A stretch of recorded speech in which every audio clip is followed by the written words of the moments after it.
어떻습니까? 시를 함께 들으면서 우리 교회 60년의 역사를 한편에 잘 담아내셨던 우리 장로님의 글을 우리가 함께 들었습니다. 교회 사랑과 교회를 향한 관심이 없으면 결코 이런 시가 나오지 않을 것입니다. 그리고 이 60년 역사를 농축한 그 시의 내용에는 교회 역사와 복음 전도가 결코 무관하지 않았음을 우리는 알게 됩니다. 교회는 이 땅에 왜 존재합니까? 교회가 하는 일이 무엇입니까? 이 세상의 구원의 방주요 복음에 등대되어 세상을 밝히고자 존재하는 것이 아니겠습니까? 우리 교회는 또다시 2018년 11월 18일 추수감사 주일날 총동원 전도주의를 선포하고 오늘 전도 대상자를 작정하고자 합니다. 먼저 말씀을 통해서 교회의 사명을 재인식하고 성도들이 전도자로 부름받았음을 일깨운다면 하나님은 오늘날도 얼마든지 또다시 전도를 통한 부흥과 생명의 역사를 교회를 통해서 이 땅에 이루어 주실 줄로 믿습니다. 오늘 본문에는 사도 바울의 자기 인식이라고 할까요? 자기를 어떻게 이해하고 있는가에 대한 답을 얻는 장면이 나옵니다. 나는 보내심을 받은 자다. 이것이 바로 바울이 자기를 바라보는 모습이었습니다. 오늘 17절 말씀 다 같이 한 목소리로 읽어보실까요? 시작. 그리스도께서 나를 보내심은 세례를 베풀게 하려 하심이 아니요 오직 복음을 전하게 하려 하심이로되 말의 지혜로 하지 아니함은 그리스도의 십자가가 헛되지 않게 하려 함이니라. 세례를 베풀게 하려 함이 아니라, 여러분 세례가 얼마나 중요합니까? 세례를 받게 하려면 열심히 양육해야 됩니다. 교육해야 합니다. 그래서 고백을 듣고 세례를 주니까 교회 안에서 매우 중요한 일이죠. 그러나 이 중요한 일을 바울은 두 번째 순위로 제쳐두고 오직 복음을 전하기 위해서 그리스도께서 나를 보내셨다, 이렇게 말씀하고 있습니다. 그리스도께서 나를 보내셨다, 이 긴 내용을 한마디로 이야기하면 사도라고 말합니다. 여러분, 사도라는 뜻이 무슨 뜻입니까? 보내심을 받은 자라는 뜻이에요. 그래서 사도 바울이라고 말하는 것 아니겠습니까? 이렇게 해서 바울은 그의 본질적이고도 가장 중요한 일이 복음을 전하는 일이라고 진술하고 있는 것입니다. 다시 말해 복음 전도는 바울에게 있어서 사명이었습니다. 그는 이 사명을 성경 곳곳에서 늘 잊지 않고 고백을 하고 있는데, 예를 들면 사도행전 20장 24절에 내가 달려갈 길과 주 예수께 받은 사명 곧 하나님의 은혜의 복음을 증언하는 일을 마치려 하면은 나의 생명을 조금도 귀한 것으로 여기지 아니하노라. 바울은 사명을 발견한 이후에 이 사명을 목숨보다 더 귀하게 여겨서 자기 생명 내놓고 나는 사명을 완수하리라, 지금 이렇게 말하고 있고, 그 사명은 은혜의 복음을 증거하는 것이다, 확실하게 왜 사는지에 대해서 알고 있었습니다. 예수님은 보내시는 분이십니다. 우리를 불러 구원하시고 주님과 영원히 곁에 두지 아니하시고 세상으로 다시 보내시는 분이십니다. 지금도 구원받은 자들을 부지런히 세상에 보내고 있습니다. 성경이 기록이 완료된 이후에는 오늘날 바울과 같은 사도는 없습니다. 그러나 소위 사도적 사명은 구원받은 모든 성도들이 가지고 있다는 사실을 아십니까? 다시 말해 우리는 전도를 위해서 보냄받은 사람들이라고 하는 것입니다. 그러나 이 세상은 만만치 않아요. 우리가 대하는 사람들은 전도자에 대해서 결코 호의적이지 않습니다. 심지어 우리와 우리가 하는 일을 어리석게 봅니다. 미련하게 봅니다. 우리가 전하는 복음에 대해서도 대단히 부정적입니다. 그래서 오늘 본문에 여러분들이 눈여겨보셨다면 어떤 말이 자주 나오는지 단번에 알 수 있어요. 어떤 말이 자주 나옵니까? 미련하다, 미련한, 이런 말이 5번 등장하고 있습니다.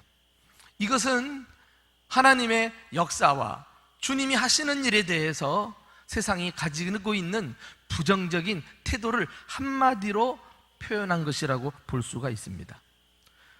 그러므로 전도자가 사명을 감당하시려면은 이런 미련하게 여기는 세상의 오해를 극복하고 3가지 확신을 가지면서 사명을 감당할 수 있어야 합니다. 첫째는 복음에 대한 확신을 가져야 합니다. 따라할까요? 복음에 대한 확신. 자, 첫 번째 미련하다는 표현이 어디 나오죠? 우리 18절 말씀 다 같이 한 목소리로 읽어보겠습니다. 시작. 십자가의 도가 멸망하는 자들에게는 미련한 것이요 구원을 받은 우리에게는 하나님의 능력이라. 여러분, 세상 사람들은 십자가의 진리를 미련한 것으로, 어리석은 것으로 봅니다. 십자가로는 세상을 구원할 수 없다고 주장합니다. 그런데 안타까운 것은 믿는 자들조차도 예수 그리스도의 복음에 대해서 확신을 가지지 못하는 경우가 많다는 사실을 아십니까? 그들은 떳떳하게 예수 믿는 것을 드러내지 않습니다. 어디를 가든지 예수 믿는다고 말하지 않습니다. 복음을 부끄러워합니다. 그러면서 믿는 자로서 자기 정체성을 잘 알지 못하고 안 믿는 자들과 그냥 똑같이 살아가고 있는 것이 우리네 현실이 아닐까요? 그러나 전도자는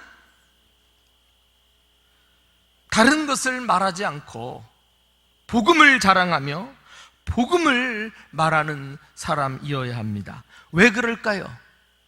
복음은 세상 사람들이 생각하듯이 결코 미련한 것이 아니라 우리를 구원하시는 하나님의 능력이 있음을 확신하기 때문입니다. 우리에게서 복음에 대한 확신이 없으면 전도자로 살아갈 수가 없지요. 사람들이 십자가의 도를 미련하게 보는 몇 가지 이유가 있습니다. 첫째는 십자가는 무력하다는 거예요. 한마디로 십자가의 방법으로는 인류의 죄 문제를 해결할 수 없다고 말합니다. 세상을 구원한다면 적어도 강력한 권세, 막강한 파워를 가지고 이 세상을 통치하는 왕이나 정복자 정도는 되어야지, 일개 나사렛의 시골 촌뜨기 청년이 어떻게 세상을 구원할 수 있단 말이냐, 미련하다, 어리석다, 지금 이 말을 하는 거예요. 게다가 그 예수는 큰 소리 치다가 결국 십자가에서 죽지 않았느냐, 그는 사형수에 불과하고 실패한 인생일 뿐이다, 이렇게 이야기합니다. 그러나 정말 그럴까요? 자기도 구원하지 못한 자가 어떻게 인류를 구원한단 말이냐 따져 물으면 복음에 대한 확신을 갖지 못하면 주눅이 들고 만다니까. 기억하십시오. 십자가는 실패한 사건이 아니라 예수 그리스도께서 십자가에서 사탄의 머리를 발로 짓밟아 부서뜨리고 사망 권세를 깨고 승리한 사건인 줄 믿으시기를 축원합니다. 어찌 십자가가 무력하다고 할 수 있어요? 그렇지 않아요. 또 십자가는 이치에 맞지 않는다고 말합니다. 자기 죄는 자기가 책임져야지 어떻게 남이 대신 책임질 수가 있다고 말하는가? 이것 매우 불합리하고 부당하면서 도덕적으로도 무책임한 처사라고 이야기합니다. 언뜻 보면 대단히 일리가 있는 것 같지만은 그것은 십자가의 특징을 몰라서 하는 얘기예요. 여러분, 십자가가 가지는 특징이 한마디로 뭐예요? 대속이에요. 대속. 대신 값을 지불해서 우리를 구원해 낸 것이 십자가라는 사실을 우리는 잊지 말아야 하겠습니다. 죄 가운데서 고통당하는 사람이 스스로 자기 문제를 해결할 수 없으니까, 스스로 구원할 수 없으니까 하나님이신 예수 그리스도가 인간의 몸을 입으시고 이 땅에 오셔서 우리 죄를 짊어지시고 십자가에 당신의 몸을 제물로 던져서 죄값을 지불하고 우리를 살려내신 이 진리가 바로 십자가의 도라고 하는 것입니다. 그러므로 이치에 맞는 것이 아니라 이치에 너무 잘 맞지요. 우리가 할 수 없으니 하나님이 구원의 손을 내민 사건이 십자가의 일진데, 얼마나 이 십자가가 우리를 구원하기에 적합한 사건입니까? 또 십자가는 너무 독단적이라고 말합니다. 그래서 예수 믿는 사람들은 입만 열면 예수 믿으라고 하니까 그 말이 싫어서 믿을까 하다가도 마음을 닫고 내가 돌아간다, 이렇게 이야기하는 사람 많아요. 참 그런 분들 만나면 낭패지요. 그러면서 주장합니다. 세상에 얼마나 좋은 종교들이 많고 훌륭한 성인들이 많은데, 다 저마다 좋은 목적을 가지고 있는데 왜 유독 예수만 믿어야 된다고 하느냐. 기독교인들은 너무 배타적이고 예수 믿고 저렇게 속이 좁은 걸 봐라, 이렇게까지 되드니까 우리가 복음에 대한 확신을 갖지 못하면 무너지고 마는 거예요. 여러분, 그럼에도 불구하고 성경은 시종일관 예수 그리스도만이 유일한 구원의 길임을 우리에게 선포하고 있습니다. 수천 년 역사 동안 신구약 성경을 통틀어서 오로지 십자가를 통한 구원을 한결같이 외치고 있어요. 여러분, 진리는 오직 하나이지 이것도 진리, 이것도 진리는 없는 것입니다. 요한복음 14장 6절, 예수님께서도 친히 당신을 가르치면서 말씀하지 않았어요? 이건 기독교만이 가지고 있는, 세상의 어떤 종교도 어떤 종교 창시자도 이렇게 말한 적이 없는 유일한 선언입니다. 예수께서 이르시되 내가 곧 길이요 진리요 생명이니 나로 말미암지 않고는 아버지께로 올 자가 없느니라. 아주 노골적으로 당신 자신을 향해서 내가 구원의 길이다, 나를 통하지 않고는 구원받을 수 없다 말한 성인이 있던가요? 그 당시 이미 불교가 있었어요. 유교도 있었고 힌두교도 있었고 내노라 하는 종교들도 많이 있었지만, 예수님은 모든 종교들을 거부하시고 예수님을 통한 구원의 길을 제시하셨던 것입니다. 사도 바울이 목숨 내놓고 복음의 전도자로 살아갈 수 있었던 거, 바로 복음에 대한 이러한 확신 때문이 아니었을까요?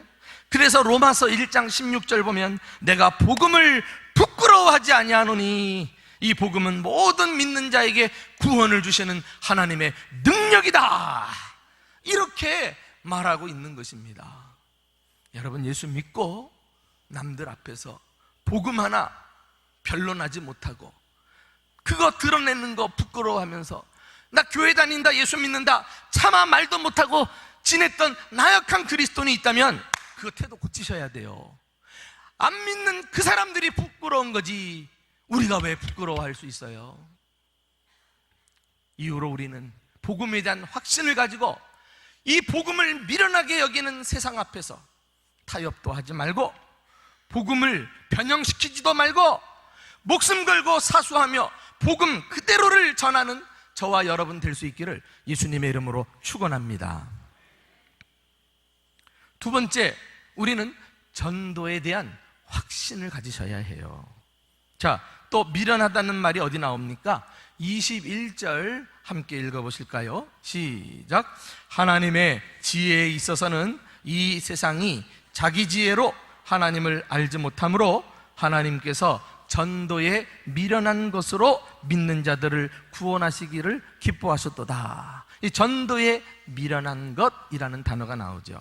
아마도 이것이 세상이 전도에 대해서 가지고 있는 일반적인 생각이라고 생각합니다. 사람들은 전도에 대해서 미련하고 어리석은 행위라고 여깁니다. 요즘 같은 세상에 전도가 통하겠느냐는 거예요. 오히려 전도하면 역효과가 나타나고 기독교에 대해서 더 안 좋은 영향을 끼친다고 주장합니다. 그런데 안타까운 것은 이제는 이런 말이 교회 밖에서 되어지는 것이 아니라 교회 안에서 성도들 가운데도 이런 생각머리를 가지고 있는 사람들이 있다니까. 그래서 뭔가 전도하려고 하면 전도하는 사람들, 힘을 빼는 사람이 있어요. 여러분, 우리는 이 어려움 가운데서도 전도에 대한 확신을 가지고 공격적으로 전도해야 할 줄로 믿습니다. 뒤로 물러서면 안 돼요. 왜요? 전도는 우리를 구원하시기 위한 하나님의 방법이기 때문에 그렇습니다. 자, 우리 로마서 10장 14절 그리고 15절을 함께 읽어보실까요? 어떻게 한 사람이 구원을 받게 되는지. 자, 시작. 그런즉 그들이 믿지 아니하는 일을 어찌 부르리요? 듣지도 못한 일을 어찌 믿으리요? 전파하는 자가 없이 어찌 들으리요? 보내심을 받지 아니하였으면 어찌 전파하리요? 기록된 바 아름답도다 좋은 소식을 전하는 자들의 발이여 함과 같으니라. 여러분, 어떻게 죄인이 구원받습니까? 무슨 수로?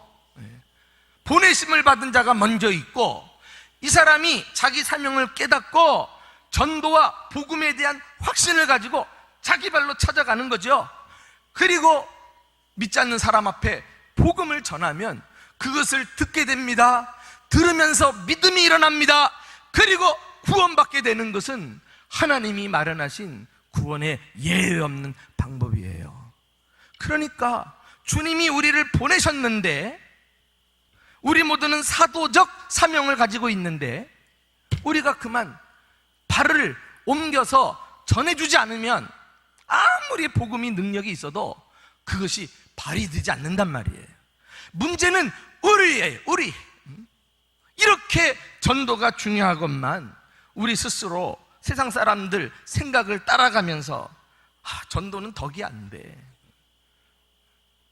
전도하는 방법으로 사람들 구원하는 것은 어리석은 일이야, 미련해 라고 말할 수 없는 것입니다. 전도는 여전히 살아있는 줄로 믿습니다. 전도는 해도 되고 안 해도 되는 것이 아니라 보내심을 받은 사람은 마땅히 해야 되는 필수입니다. 필수. 사도 바울은 이 사실을 깨달았기 때문에 그는 사명을 깨닫고 목숨도 죽음을 불사하면서 다녔지만 곳곳에 자신의 의지를 이렇게 표현했어요. 고린도전서 9장 16절에 내가 복음을 전할지라도 자랑할 것이 없으면 내가 부득불할 일임이라. 만일 복음을 전하지 아니하면 내게 화가 있을 것이라. 복음을 전해도 자랑할 것이 없어. 왜? 부득불할 일이기 때문에. 부득불할 일임이 무슨 뜻이에요? 마땅히 해야 될 일이라는 뜻이에요. 왜 바울은 이 전도에 대해서 강박관념을 가질 정도로 이렇게 자신을 밀어붙이면서 전도를 했을까요? 이유는 딱 하나, 복음의 채무의식을 가지고 있었기 때문에 그래요. 그래서 나는 빚진 자로다, 빚진 자로다. 누구에게? 나는 예수 믿었는데 아직 주님을 모르는 사람에게 나는 빚을 졌다고 말하는 거예요. 여러분, 우리가 예수 믿었으면 일말에 이런 양심을 가지고 살아야 하지 않을까요? 여러분들 앞에 수없이 지나가는 하나님이 여러분들에게 붙여주시는 불신자들을 보면서도, 그들과 이야기를 나누면서도 그들의 영혼에 대한 아픔은 없습니까? 그들이 믿지 않는 일로 인해서 안타까움이 일어나지 않습니까? 조금이라도 나는 먼저 믿었는데 이건 내가 빚진 일이구나 라는 생각을 안 하십니까?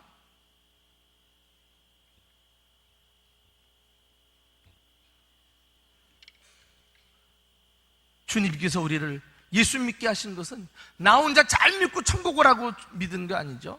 보내신 것 아니죠. 우리 교회가 이 땅에 존재하는 것은 우리끼리 담벼락 안에서 잘 지내다가 천국 오라고 주신 것 아니죠. 말씀하신 대로 지금까지 우리는 복음의 빛이 되었고 세상의 등대 역할을 하고 구원의 방주로 살다가 아름다운 시 한 편이 고백으로 터져나온 거 아니겠어요? 우리가 아무 일도 안 했으면 이런 고백이 나오겠느냐 말이에요. 향후 우리 교회 또 다른 60년의 사활도 우리가 이 복음 전도에 사활을 거느냐에 달려 있어요. 그리하여 사명을 깨닫고 복음을 담대히 전하는 개인과 교회를 하나님이 축복하시고 그러한 공동체를 통해서 주님의 위대한 역사를 이루시는 것 아니겠습니까? 만일 교회가 전도하지 않고 입을 닫는다면, 성도들이 전도에 무관심하고 등한히 한다면 어떻게 될까요? 과거에 예수님께서 어린 나귀를 타고 예루살렘 성을 입성하셨어요.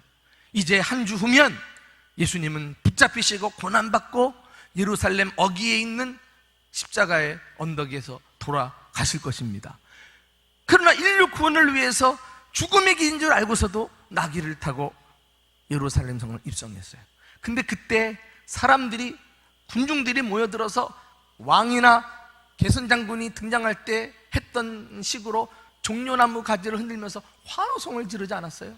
그때 막 어린아이들도 다 같이 참여해서 주님을 찬양하게 만들었어요. 나는 이것이 우연이 아니라 그 순간조차도 하나님께서 예수 그리스도가 어떤 분이신가를 세상에 선포하게 한 섭리라고 생각을 해요. 그때 어린아이들이 뭐라고 찬송했어요? 찬송하리로다 호산나 주의 이름으로 오시는 왕이여, 하늘에는 평화요 가장 높은 곳에서는 영광이로다. 함성 소리가 퍼져나가니까 유대인들, 바리새인들이 시기 질투를 한 나머지 예수에게 쫓아와가지고 제발 이 사람들 잠잠케 좀 해달라고 말이죠. 그때 예수님의 답변이 단호합니다. 뭐라고 말씀하셨어요? 대답하여 이르시되 내가 너희에게 이르노니 만일 이 사람들이 침묵하면 돌들이 일어나 소리 지르리라. 마땅히 증거해야 될 복음의 소식을 교회가 입을 닫고 침묵하면 하나님은 돌들이라도 사용하시겠다는 거예요. 우리 그런 일이 일어난다면 정말 부끄러운 일이죠. 전도가 얼마나 중요했으면, 주님이 얼마나 안타까웠으면 이렇게까지 말씀하셨겠느냐 말이에요. 그러므로 전도를 남이 하는 것처럼, 나하고 관계가 없는 것처럼 마음을 닫지 말고, 우리는 전도가 유일한 죄인을 구원하게 하시는 하나님의 방법이라고 한다면 우리가 고민을 하셔야 돼요. 이 전도를 어떻게 잘 해야 하는지. 그런데 감사하게도 소위 한국 교회에 전도 왕들을 하나님이 일으켜 주셨어요. 그래서 개 교회마다 몇백 명, 몇천 명, 그리고 몇만 명 전도한 사람들도 있어요. 이런 분들이 한국 교회에 간증을 하시면서 잠자는 교회들을 막 깨우는 것을 봅니다. 우리 교회도 몇 차례 좋은 강사님들이 다녀가셨는데 내가 그런 분들 공통점을 보니까 하나님이 이 전도하는 데 있어서 어떤 방법이 있겠구나, 이게 깨달음이 와요. 먼저 그들은 전도왕이기 전에 사랑왕이었어요. 한결같이 영혼을 사랑하고 구령열정에 불타서 믿지 않는 사람들 보면 견딜 수 없는 마음이 있었다니까. 주님께서 오늘 이 메시지를 통해서 이 말씀을 듣는 저와 여러분에게 구령열정으로 불타오르게 해주시기를 주님의 이름으로 축원합니다. 전도는 사랑에서부터 시작되는 거예요. 사랑에서부터 시작되는 거예요. 그래가지고 광장에서 불특정 다수를 향해 전도하는 것도 귀한 일이지만 전도 왕들은 꼭 사람을 찍었어요. 내가 저 사람을 전도해야지, 내가 저 사람을 물어야지, 저 사람을 꼭 작정해야지.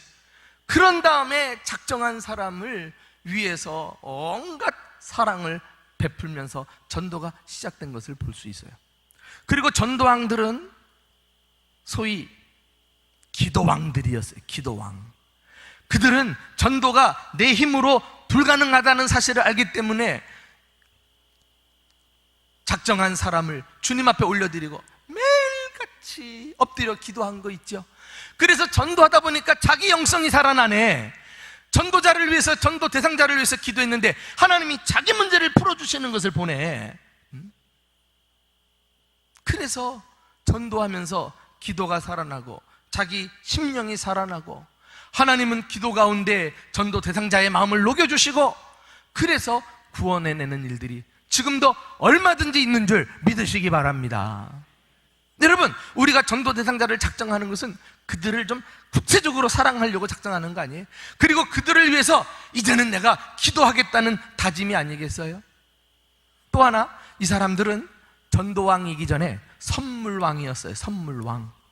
야, 사람의 마음을 어떻게 그렇게 잘 간파했는지 말로만 복음을 전하는 게 아니라 때로는 선물도 몇 차례 이렇게 선물 공세를 하면서 마음을 활짝 열게 만드니까 사람이란 선물을 받으면 거절하지 못하는 특성이 있어요. 여러분, 우리가 좋은 일로 목적을 이루기 위해서 선물을 주는 게 이게 왜 잘못된 거예요? 안 하는 게 문제죠. 전도왕들과 그렇지 않은 사람의 차이가 바로 여기에 있더라고. 우리도 불신자를 위해서 기도할 수 있어요. 그들을 작정하고 사랑을 쏟아부을 수 있는데 말로만 하면 안 되더라고. 사랑이 담긴 정성 어린 선물, 액수와 상관없이 그 진정성이 느껴지는 그 선물을 전도의 매개체로 삼아서 전달하고 하니까 마음이 열려 주님을 향해 나오게 되는 것을 볼 수가 있어요. 또 이 사람들을 전도하는 거 보니까요, 전도왕들은 전도왕이기 전에 끈기왕이었어. 끈기왕. 한번 물면 끝까지 안 놓네.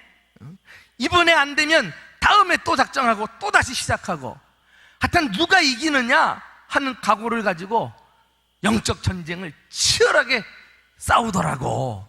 그리고는 마귀가 사로잡고 있는 그의 무지함과 강팍한 심령을 마귀로부터 벗어나게 해서 예수께로 끌고 오는데 승리하게 된 것을 믿으시기 바랍니다.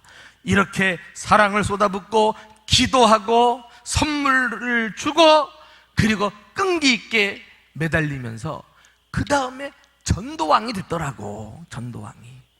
사랑하는 교회 여러분, 우리는 수백 명, 수만 명, 수천 명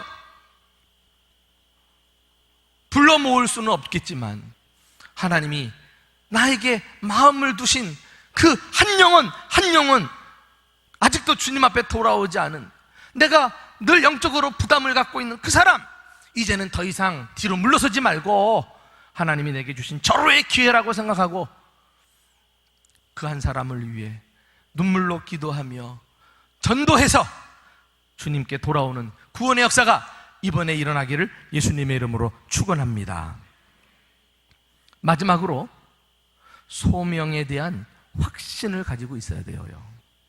전도를 어렵게 만드는 가장 중요한 원인은 알고 보면 바로 나 자신이에요. 스스로를 과소평가하니까 전도에 대해서 소극적일 수밖에 없는 것입니다. 나는 무능하고 보잘것없어요. 언변도 없어요. 사람 만나는 것이 두렵고요. 그래서 할 수 없어요. 해도 안 되는걸요. 그러면서 전도에 대해 마음을 닫고 전도를 꺼려요. 그러나 여러분 기억하십시오. 구원받은 사람은 주님께서 전도자로 보내셨기 때문에 때를 어떤지 못 어떤지 더욱 담대하게 전도해야 합니다. 왜요? 우리는 소명받은 자들이에요. 여러분, 여기 소명이라는 말, 이거 굉장히 중요한데요. 오늘 마지막으로 미련하다는 말 나오는 단어를 한번 좀 보실까요? 9절을 27절을 한번 읽어봅시다. 자, 시작. 그러나 하나님께서 세상에 미련한 것들을 택하사 지혜 있는 자들을 부끄럽게 하려 하시고 세상에 약한 것들을 택하사 강한 것들을 부끄럽게 하려 하셨느니라.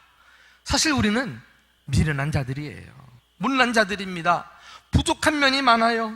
세상 사람들에 비해 지식도 없고 가진 것도 없고 말주변도 없습니다. 그래서 전도하기에 부적합한 자들입니다. 그런데 이게 웬일입니까? 그 사실을 알고도 하나님께서 우리를 택하셨다 그랬어요. 택하셨다. 이게 택해서 불렀다는 거, 이걸 소명이라 그래요. 콜링, 소명. 여러분, 소명은 어떤 뜻이 담겨져 있느냐면은 한 사람 한 사람 부르실 때는 그에게 기대하시는, 그만이 이루어내는 하나님의 뜻이 있단 말이에요.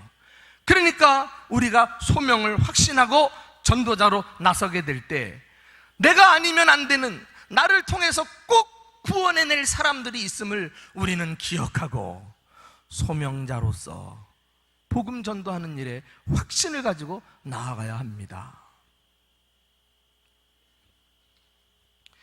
하나님께 쓰임받은 사람들은요, 훌륭해서 쓰임받은 사람들이 한 사람도 없어요. 그런 사람 있습니까? 그거 교만한 거예요. 그 교만이 깨지지 않으면 주님 영광 못 받으십니다. 그런데 일반적인 경우에 다 비리비리, 자, 어떻게 쓰임받을까 하는데 주님은 당신이 영광 받으시고자 그런 사람을 들어 부르시고 사명을 주시고, 이 전 과정이 소명이에요. 소명. 주님은 우리 각 사람에게도 소명자로 주님이 우리를 상대해 주셨습니다. 우리 한 사람 한 사람은 주님의 뜻이 이루어야 할 뜻이 있음을 믿으시기를 바랍니다. 모세를 보세요. 주님이 부르실 때 나는 입이 뻣뻣하고 혀가 둔한 자니이다. 이사야를 보세요. 화로다 나여 망하게 되었도다. 나는 입술이 부정한 자로다. 에레미야를 보세요. 이르되 슬프도소이다. 주 여호와여 보소서, 나는 아이라 말할 줄 못하나이다. 다 언변이 없다고 다 얘기하는데 겸손한 것 같지만 그것을 핑계 삼아 주님의 부르심을 회피하려는 거 아니겠어요? 기억하세요. 하나님 앞에 연약함은 문제가 되지 않아요. 하나님은 부족하고 연약한 인생일지라도 순종하는 자들을 찾아서 사용하시기를 원하십니다. 자신을 절대 과소평가하지 마세요.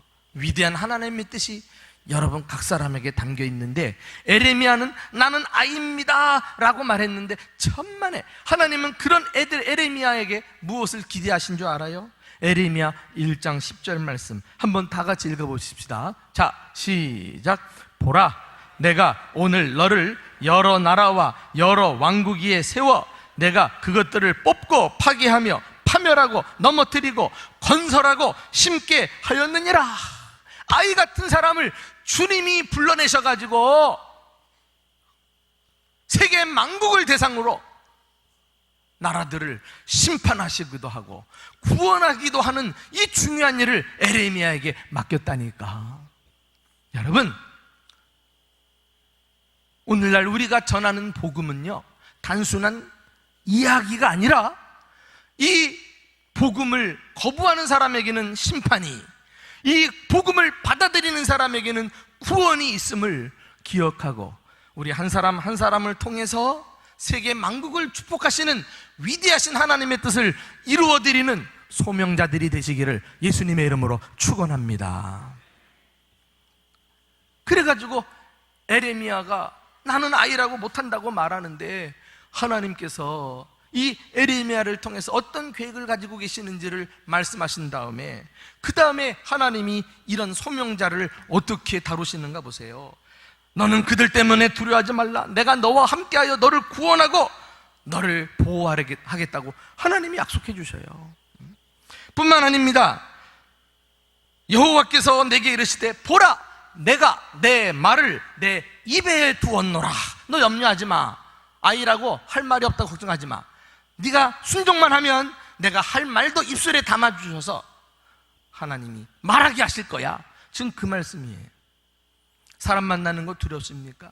사람 만나면 어떻게 말해야 될지 머리가 하얘지는 사람 있습니까? 염려 마세요. 주님의 약속의 말씀을 붙들고 순종하기만 해보세요. 하나님이 함께 하실 거예요. 그들을 지키시고 보호해 주실 거예요. 그리고 전할 메시지를 주셔서 담대하게 복음을 전함으로 우리 앞에 심판과 구원의 길이 활짝활짝 열리는 것을 체험하게 하실 것입니다.